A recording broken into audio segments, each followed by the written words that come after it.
Hey guys, I'm Jackie Brubaker, host and author of That Girl the Podcast, where each week we talk about the coming of age at any age. That Girl the Podcast is based on That Girl the Novel, which is on Amazon to download, listen to, or buy the paperback of.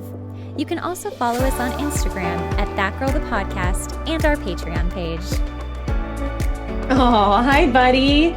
Yeah, he's my sweetheart. He's so big. Didn't you get him as a kitten? Yeah. Oh my God, he's so cute. It's just a little tiny baby.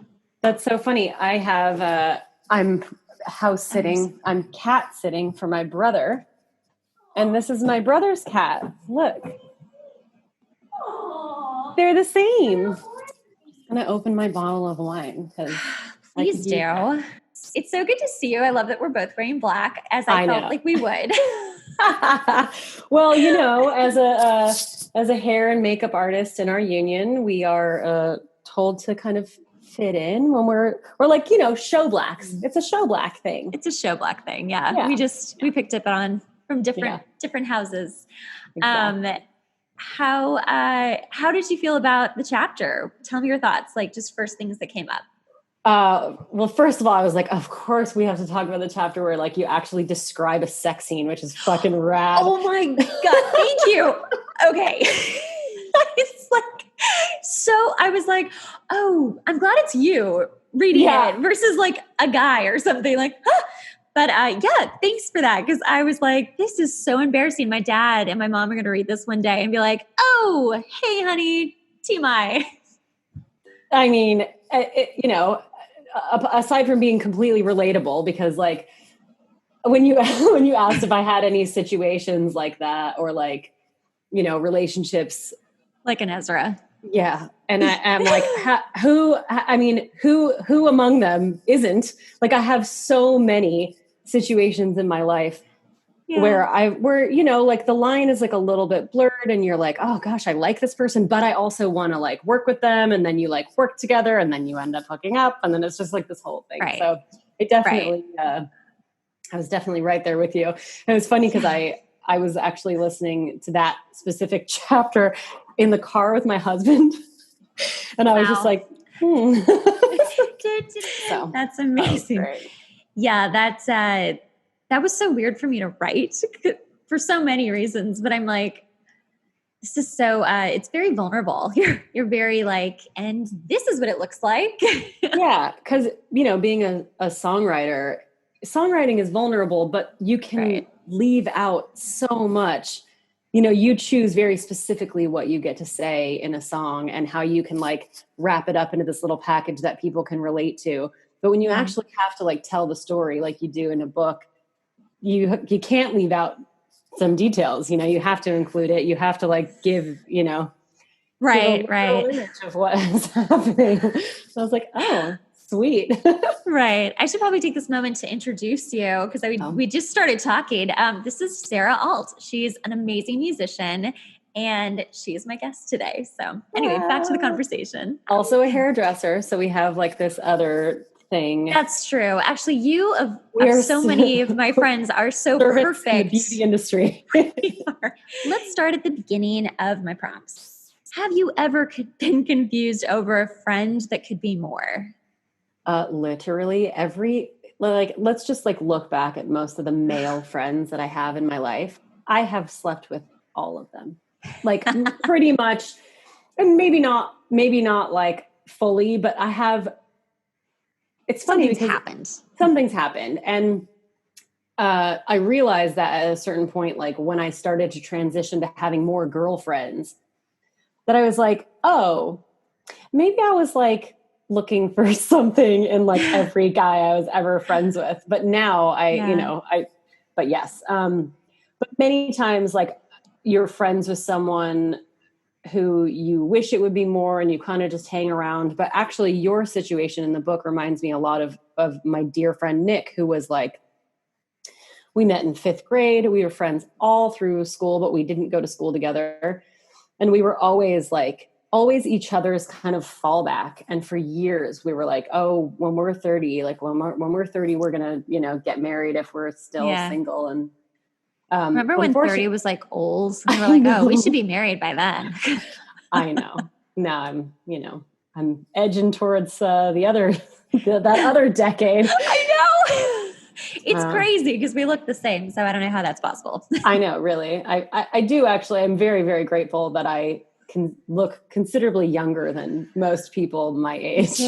Me too. God. I know. Something in the water. There is something here because I feel like people do age really well. And I'm not talking about like all the plastic surgery and Botox and everything, but there is something happening. Maybe it's all the sunny weather. I have no idea. Yeah. I mean, I was going to say like, maybe it's because the laid back lifestyle, but like there's nothing laid back about hustling to like make your dreams come true in Los Angeles. I am more stressed in a pandemic at my house and exhausted than I have ever felt. Well, that's not true, but mostly in my normal work situation. I am like so tired and busy and just doing everything possible. I'm like, I just want to go back to work so I can sit down and like play on my phone. Yeah. I can gotta work and sit on my phone. Yeah. Now I'm just like, I don't know, within the pandemic, I kind of like found like a rhythm and was really enjoying like the time home, like found a new craft. I like make stained glass pieces now. And it was just like, I love that. It's been amazing. Like that, the pandemic really gave me the time to like put in my hours to get good at it. Cause it was something I started towards the end of last year. Yeah. But yeah, I do like, I weirdly miss the kind of hustle of having to work. Are you working right now at all? Have you worked? So I went back to work and finished a movie that I was doing when the pandemic hit. We went back and finished 3 weeks and now we're done. And so now I'm back to being unemployed, but I did get an email this morning about doing a job, just a few days, but at least it's something. That's good. Yay. Yeah. Awesome. Well, it's good to see somebody's working. People are working. It's starting slowly. Yeah. So yes, back to your book. I definitely have had many a situation. And like, I also thought specifically about this guy that like, I just had the biggest crush on him and would always like say, oh, we should work on music together, when really I just wanted him to be my boyfriend. And then, was he even a good musician? Was it like he was an incredibly talented musician. Yeah. But like now I like look back, I'm like, you're a hack, Interesting. I know there was also a boy that I was like totally into and like super, super good musician, engineer, the whole thing. And I was like, all my friends were like, why don't you just work with him? I'm like, no, I can't. Like, I love him. And now looking back, I'm like, I really should have just worked with him. Yeah. Cause the relationship. Yeah, exactly. Right. Nothing else. Yeah. So speaking of work, have you ever written a song either by yourself or with someone that was just like channeled from the heavens and like super easy and it came out, it was just magic? Yeah. I mean, a few times in my like solo music where I feel like, I'm sure that you feel this way where you can put in some work and write a song yourself, but I think my best songs come just out of nowhere. And I'm like, oh my God, like where you literally feel like something is like moving through you. Yeah. And then like after you're done, you're like, and you like want to like sing. I'm like, can I sing you this song that I just wrote? Which is like almost embarrassing because we're like just little kids throwing paint at a canvas. We're like, look what I did. I'm still like that. I'm like, hey mom, guess what? Literally. I mean, I have like a few friends in my life that I can still just call at any time and be like, can I please play you the song I just wrote? Because, you need people like that. Definitely. You can send me a song anytime. I will listen. Oh, I have a few recently. So I recently started writing this song that led to a collaboration with someone who I'm really, really excited to possibly work with. And at first it was almost like when he got involved, I thought, oh God, this song is not good enough. It's not going to be good enough. And then I just had like a moment where I kind of rehauled the whole thing in one afternoon. And by the end of it, I'm like, oh my God, it may be the best song I've ever written. And it feels like relevant to now. And it's like, now I'm like, oh my God, I have to like record it. Like I have to like get it out. But I also, Wow. I do that and then nothing ever comes of it. So who knows? That is so the music industry. It is so hard. I mean, I did it for 10 plus years and I was like, I'm done. And now I'm kind of like inching my way back into it in like this very Me too. different way than, like I don't even want to write, at least for me. I'm just like, I'll sing other people's songs, please. Yeah. Give me a good old song. I will sing that song. Yeah, for the last couple of years, I've been singing backup for this other girl because I was just like, I don't know what I'm doing with my own self. And she, needed a backup singer. And I like love harmonies. I'm really good at finding them. And so Yeah. I've just been her like right-hand man. And it has been amazing. I'm like, God, I just love singing other people's music. Like, that was really great. Well, when it comes to writing, I've definitely had, so one of my long-term writing partners, was my boyfriend in college. And then we just became really good friends. And we're still actually like best friends. And we wrote like 2 albums together essentially, and like so many other songs. So he was a fantastic writing partner. But the few that I've written by myself that I actually put on albums, they were it really, like, I truly believe that you are being channeled by something else and it just comes out of nowhere. And like, it could just be like you suddenly start singing or humming a melody and you're like, oh, wait, hold on. That's really good. Like, where's my phone to just record this really fast? Yeah. And I remember this one song, it was on my last record. It's still kind of like my favorite song I've ever written. It's called Carrie. Anyone wants to go listen to it, it's on the Home album.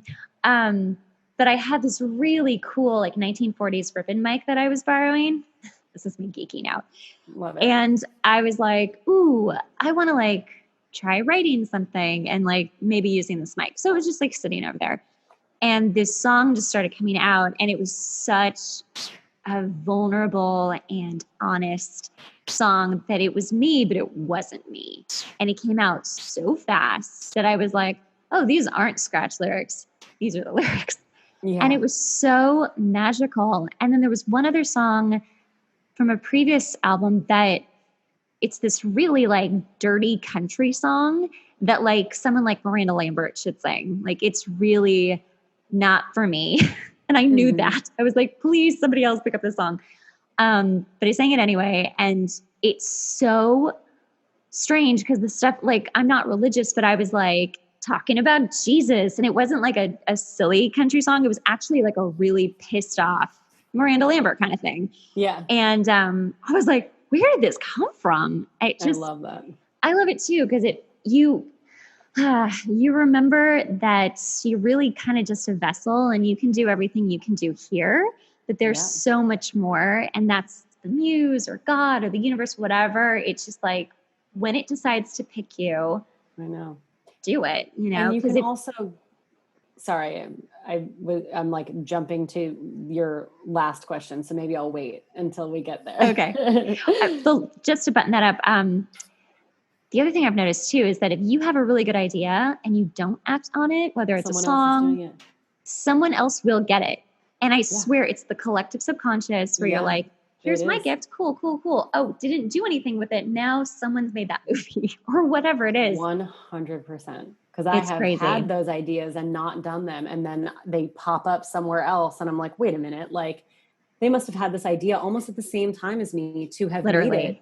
Yeah. It's really crazy. It makes you wonder, like, we're all like connected, right? And this like information gets sent out to like however many people. And it's like, well, who's going to do it? Who's going to do it first? Yeah.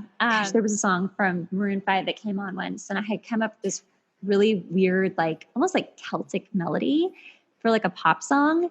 And then like probably a few months later, like a Maroon 5 song came out that sounded it was such a specific melody. I'm like, wow, whoa, hold on. Wait. And it wasn't just them. It was a couple of different other songs that came out around that time. I was like, this was definitely kind of going around. Yeah. So fascinating. Let's talk about the last question then, if you want. Well, I was just going to say, like, you asked if I have ever doubted my craft. And, during that time, multiple times, like usually like after you put out an album or something, then you're like, well, that was it. That was all I had to give. And then I spend sometimes, I mean, recently it's like there was like a 3-year period. I moved to Topanga. I was like, yeah, I'm going to like write all these songs when I'm living in Topanga. And the whole 2 years that I lived there, not a thing came out of me. Really? Nothing. I was like, I have nothing to say. Meanwhile, I was like falling in love, and like good love never leads to good music. I mean, until you're in a place that you can like accept it, you know, now I feel like, then eventually after like 2.5 years, I finally wrote, you know, a handful of songs that like reflected where I was. But until I could like really get on board with where I was, I had nothing to say about it. And then again, for the last like year or so, I've been in this place where I'm like, yeah, no, I got nothing. Like I wasn't writing anything. And then luckily the pandemic kind of came and cracked me open. Now I have, now I have new ideas coming in. That's awesome. So do you think it was just kind of getting a chance to relax that maybe did that? Yeah. I mean, I think that, you know, being an artist, it's like, you know, your well is like never ending, but it does sometimes need to like fill back up. Right? I was just going to say that to you, actually. You can't just like continuously tap a resource and expect it to never run out. And when it runs out, it's not run out forever, but you definitely like need a, you know, refractory period, for lack of a better term, to like kind of build back up so you can like do it again, you know? Right. I think that's absolutely like what it is.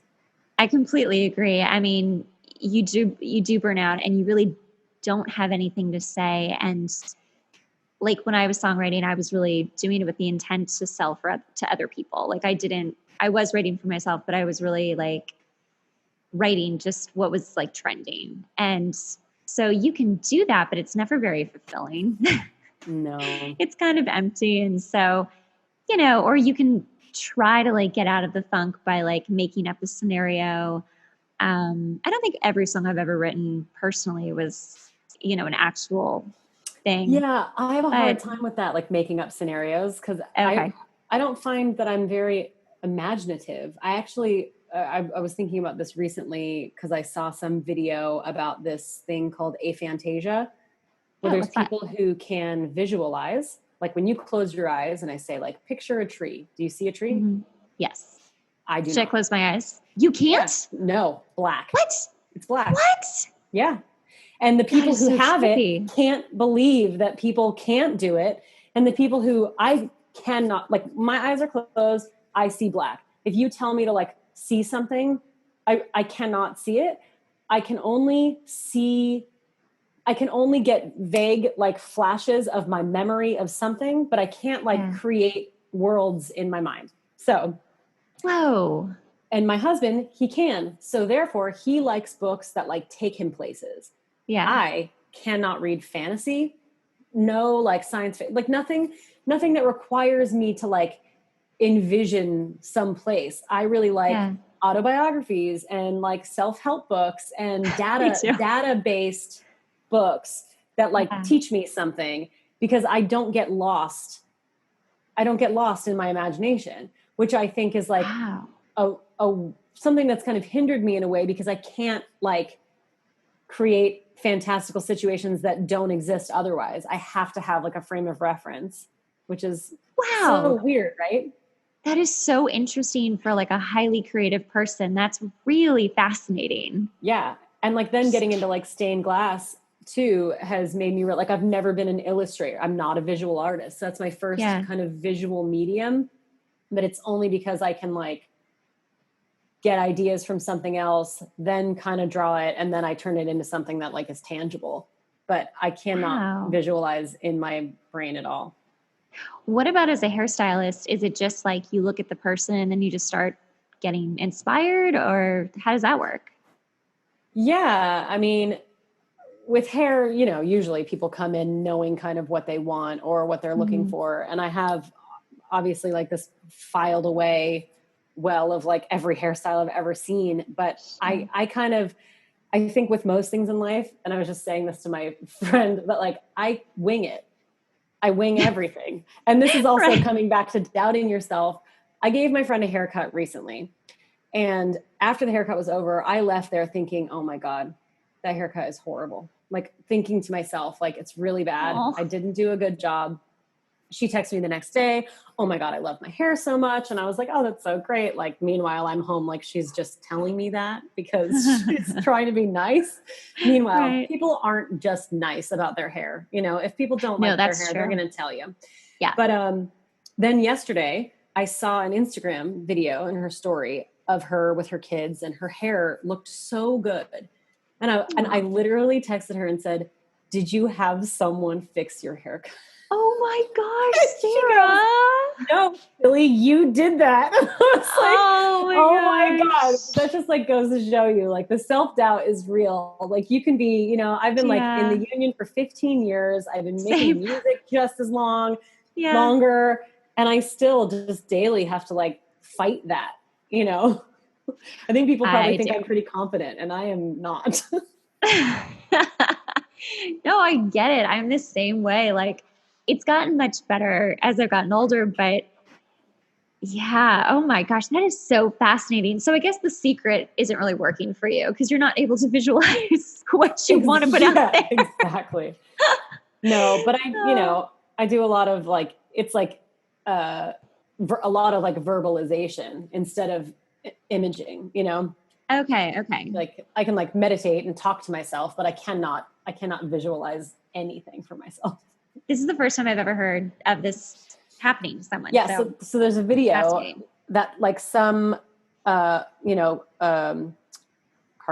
what is the word? Animator, cartoonist.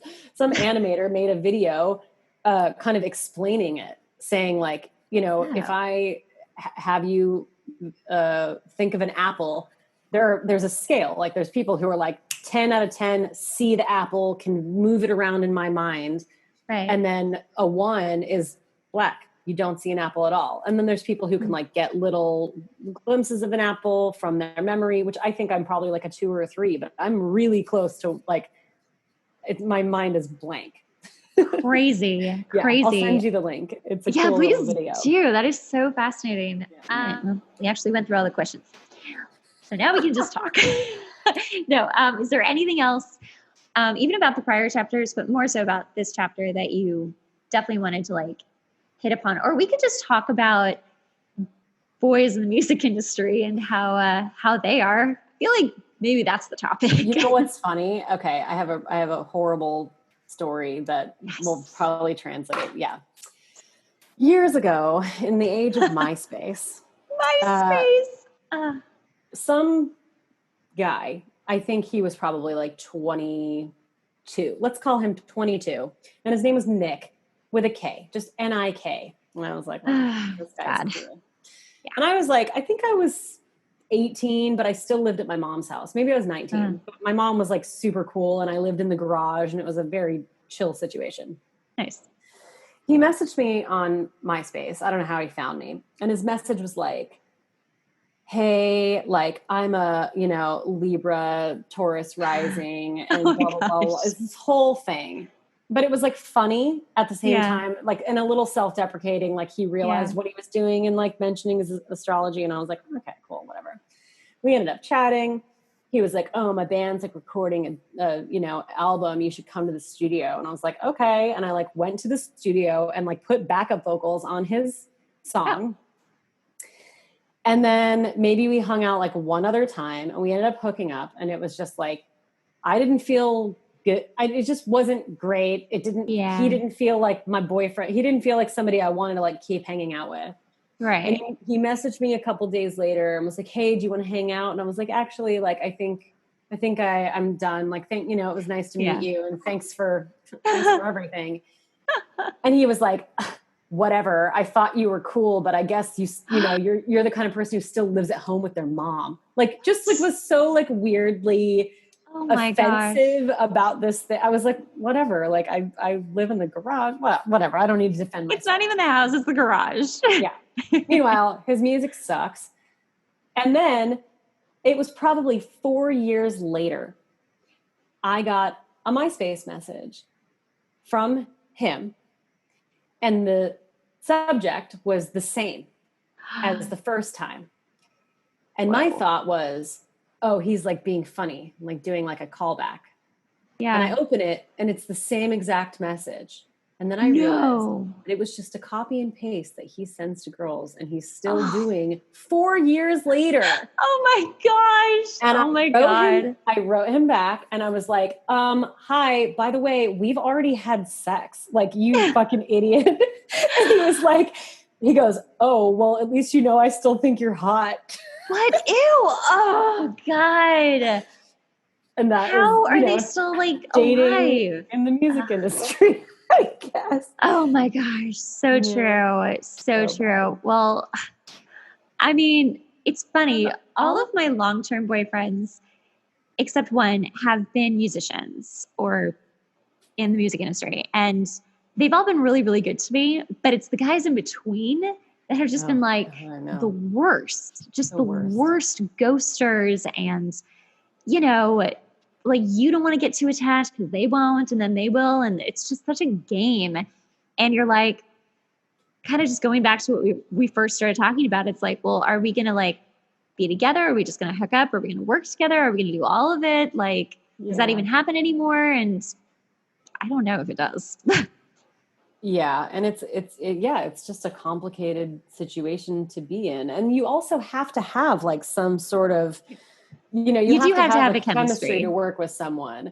And then you go like, oh, well, what is this? Like, is this something that I want to explore, or should I the tension is probably better, right? For just to not. Yeah. No, it's better to not and just work together musically or whatever. Well, because I feel like that tension's going to be there and it's just going to be like such a hit of serotonin every time you see them. If you don't sleep with them or you don't like end up with them, because you're just like, oh, you're so cool and like all of the stuff. But my career is still intact. Yay.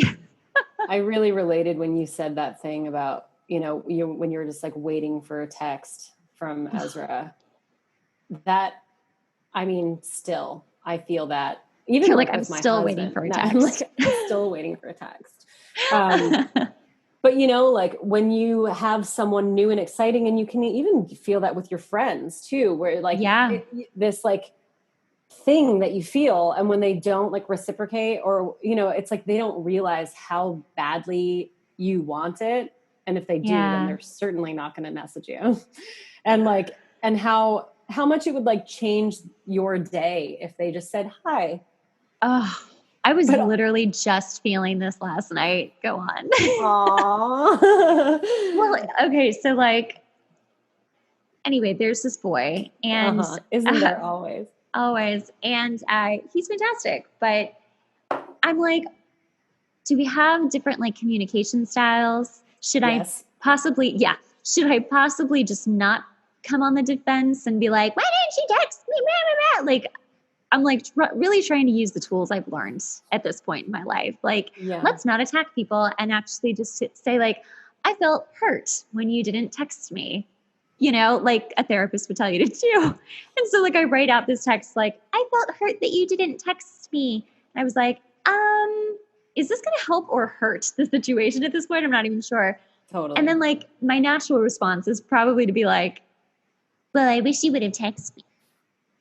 And just have been really passive aggressive about it and like made them feel guilty. So I still haven't texted back. And good. Because so the truth is like guilt is not going to make them want to text you.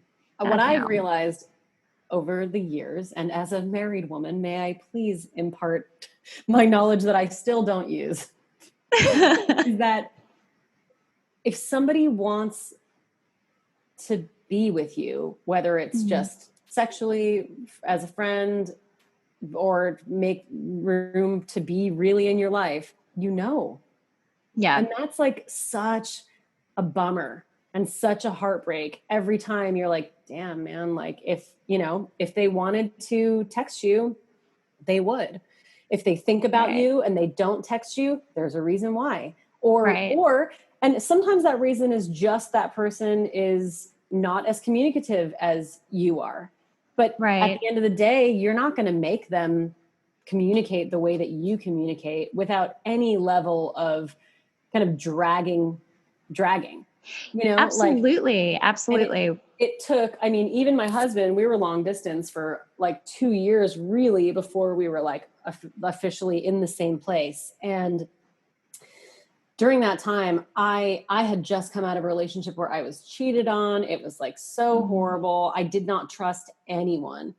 And then getting into a relationship with somebody who was 8 hours, you know, he was in England, so he was 8 hours ahead. Wow. And he would like go to bed without texting me goodnight. And it would only be like 4 p.m. for me. And I would just sit there the rest of the day going, yeah, what? Where are you? Why? You know? And then like once we were together, and the only reason I even made it through it at all is because there was something about him that I trusted, that I thought, right. You know what? Like, and when I said, hey, it would really mean a lot to me if you would text me goodnight, or if you don't text me goodnight because you have a tendency to fall asleep on the couch, when you wake up in the morning, if you could say hi, you know, like when you are like waiting for a message, I hate going to bed at night without anything. And then you wake up in the morning and you look at your phone and you don't have a message from that person. It's the worst. Heartbreaking. It is heartbreaking. But it was only after we were like together enough that I could really say, hey, that really does matter to me. And then he made the effort. And then when he didn't follow through with it, I knew that it wasn't because he didn't want to. It was because our communication styles are different. But because like I had examples of him actually making the effort, that it made the times when he, you know, would forget, I was like, you know what, that's not like indicative of him. Yeah, exactly. That doesn't mean that he doesn't like me. But like, it's a really, really hard lesson to learn that like, if somebody wants to be in your life and wants to hang out with you, they're going to make an effort to do it. And if, and other than that, like you really just have to take people for who they are and take them for what they give you, you know? Absolutely. Like, it's like that quote, like when people show you who they are, believe them, because it's so true. They're not going to, you know, especially men will absolutely tell you who they are. If you listen, they'll just come out and say everything. And you're like, okay, I'm going to just believe you for the rest of my life. Other people and telling you what they did that day. I mean, and women are smart, but we, you know, I think unfortunately women tend to think that we can change people, or we tend to like put ourselves in this like, oh, it's okay, or like it doesn't matter or whatever. And it's like you can ask for everything that you want, but you also have to be willing to accept that sometimes the person that you want it from is not going to give it to you. You know, it's like, it's so true. It's so true. I mean, I think that there's, you know, and this is kind of what I'm navigating right now is, I think that there is kind of a line of like, you should ask for everything you want. You should definitely be clear on who you are, what you want, and say that. But then I think it's like, you know, you don't get everything with one person. Nope. And so, still not. So yes. So you have to just kind of accept that and compromise and adjust. Like I'm really big on the love. Like if you really, really love someone, just like even unconditionally, where you're like, we're together or we're not, I still really love you. Yeah. That really pulls you through like the hardest of times. Yeah. And it also, because you are going to fight and you are going to have issues and things are just going to come up naturally. And for all of those things that you might not have had on your list that they have, that you're like, gee, I wish these weren't on your list. That love will pull you through that too. Like it does, it helps, true. You know, but if you just like go at it like incredibly pragmatically and you're like, well, this is what I want. I got everything on my list. People who do that end up divorced. Or being cheated on, and they're so blind to like, well, or single forever because they never will settle for less than what they want. And it's like, no, like my husband is amazing, but he's not all of the things that if I had a list, sure, you know, there's a few things missing. And honestly, those things don't even matter. And what you do end up with, hopefully, is like a life partner who like, there's nobody I would rather done this pandemic with. There's nobody who I would rather travel the world with. There's nobody who I would rather do all the things that you like, life, like marriage, the long term of it. is so much more than just like, oh, this person's hot and we have good sex and, you know, my family likes his family. Like it's so deep, the things that you have to go through when you're in a long-term committed relationship. That, and sometimes those things are not at all what you thought they were going to be. But like, if you have your best friend, you can do it. You can get through it. I completely agree. Completely. Hard. It is hard, but I think you're right. Some people are way too picky and they've just got to kind of ease up a little bit. And then, and it's, I don't know about your Instagram feed, but mine is full of like inspirational quotes and like, I'm just constantly getting this, like, you're everything you need. You're this powerful woman. And I'm like, yes, you're right. I am. But like, it makes me almost cocky at this point where I'm like, I am so amazing. Yeah, no. No guy's going to be good enough for me, which is not true. But I'm not that uppity. But yeah, it's fascinating. I was in a long-term relationship for like 4 years, and it's been strange to date. But I've also been enjoying not dating. It's great, actually. It's fantastic. Is wonderful. Yeah, being single if you do fantastic. It right, you know, like if you really, you know, I think so many women spend so much of their time single, just like upset or like or looking for a guy. Yeah, and it's just, like, dude, just get in with yourself. Like that is you are the only person that you have forever. You are the only one that you need to be okay with, and after that, you know, everything else is just a bonus. Hopefully. I completely agree. It's just the cherry on the sundae. Yeah. Aww.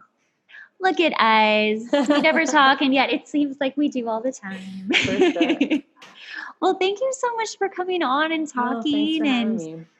I'm looking forward to finishing your book when it comes out in November. Thank you. I'm so glad you love it. I love hearing that when people are like, can I have the rest? Or like, is this it? Like what you asked for? I'm like, yay. Yeah. I was like, wait.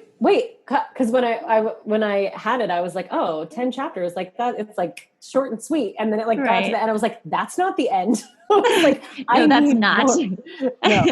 No, I need to know what happens with these people. Though I can kind of guess what happens with Ezra, but yes, I think with Ezra, it's a little on the nose. But thank you so much. And we should definitely let's do this again. We have a social glass of wine soon. Yeah, I know. Yeah. And then you should come back on.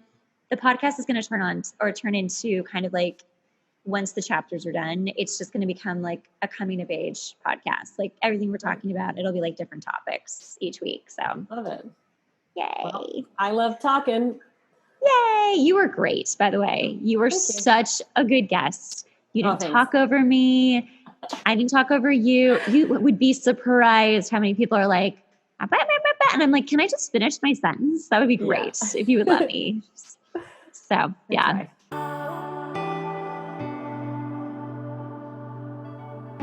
Thank you. You did great. All right, honey. All right. I'll see you later. Have fun today. Bye.